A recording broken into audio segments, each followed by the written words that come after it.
Nous étions enfin l'un en face de l'autre. Notre premier rendez-vous romantique. J'ai découpé un morceau de viande pour la partager avec elle. Curieusement, elle a détourné le regard. Je l'avais pourtant déjà vu manger de la viande auparavant. Peut-être pas de la viande crue. Encore moins quand il s'agissait de son petit ami allongé à côté, en train de mourir.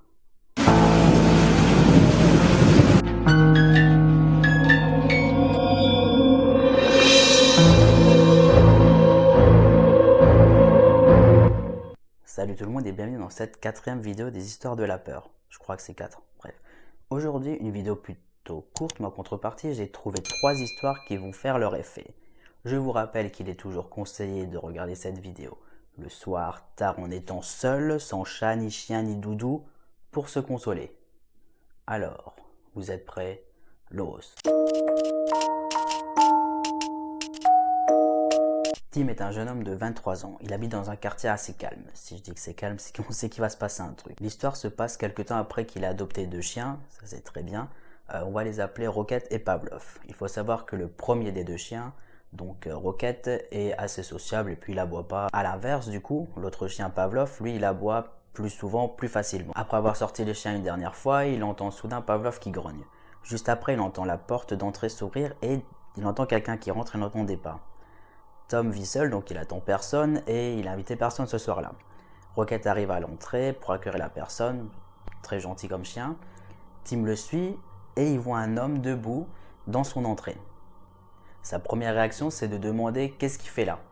Réaction plutôt civilisée parce que moi j'aurais pris tout de suite une fan et je l'aurais assommé. Cet homme a environ la vingtaine, il est assez maigre et lui répond je sais pas, oups, je crois que je me suis trompé, je suis pas au bon endroit. Bah bien sûr, connard, t'es pas au bon endroit. Il s'excuse, dit à Tim qu'il était venu voir un ami mais qu'il s'était trompé de numéro. Il lui demande alors le numéro que lui cherche. En fait, il s'agissait de la maison d'à côté des voisins de Tim. Il s'excuse encore une fois, très poli le mec, et il sort de la maison. Le lendemain, pendant la promenade des chiens, Tim croise ce fameux voisin et lui demande s'ils ont passé une bonne soirée avec son ami et si justement son ami lui avait raconté un peu la petite aventure qu'il avait eue. Le voisin lui répond j'ai invité personne moi hier soir.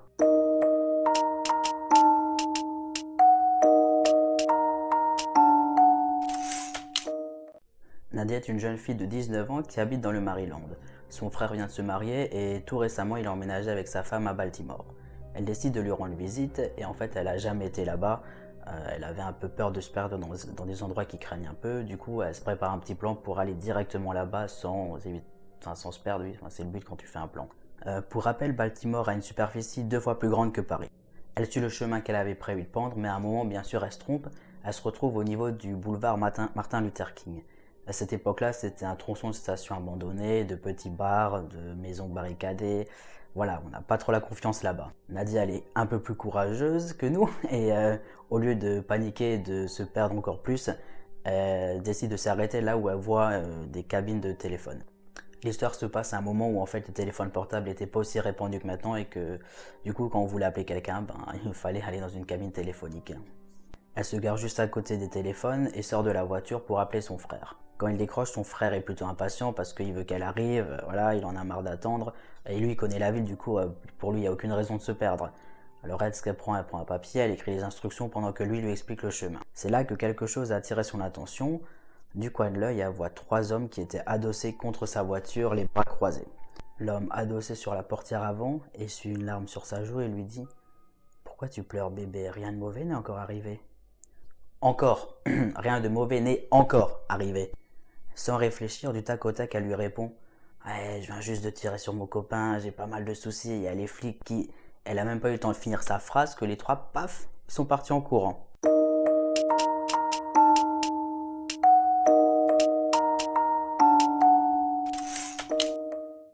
La troisième histoire nous raconte l'aventure d'Adrien et de son chien Molly. Ça se passe un dimanche et Adrien doit se lever un peu tôt pour aller dans une ferme avec ses parents. En fait, à la base, ils habitent en ville, mais ils ont acheté une petite maison là-bas en campagne pour pouvoir se reposer le week-end. Une fois arrivé là-bas, Adrien sort de la voiture et prend Molly avec lui.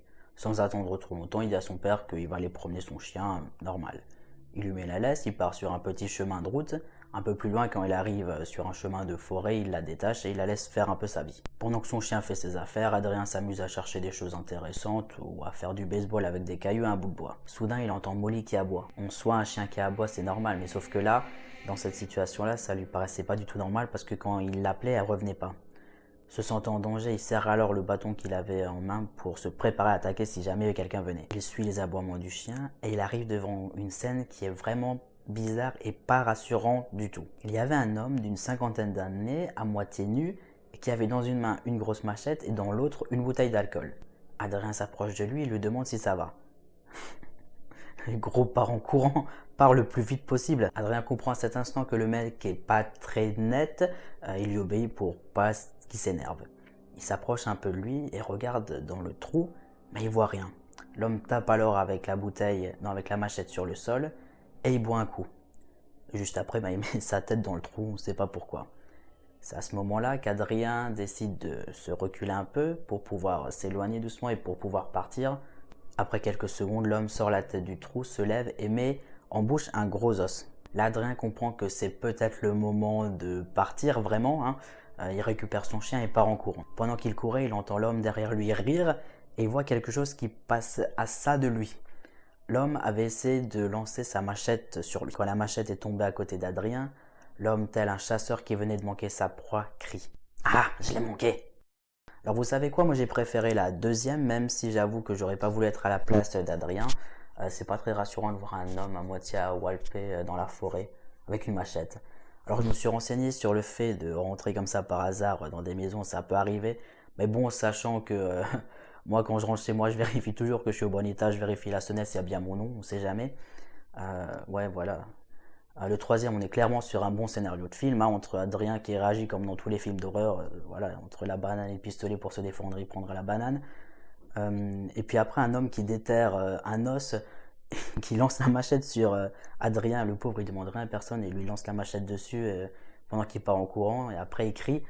Ouais, voilà. Mais la deuxième, en fait, ce qui est génial, c'est l'éclat de génie, la répartie qu'elle a eu, le sang-froid. Et c'est vrai que tout le monde ne pourrait pas avoir ce genre de réaction. Ou bien, c'est un miracle.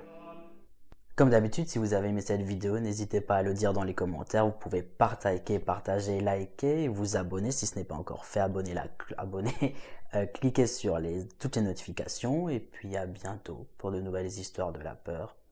Tchuss.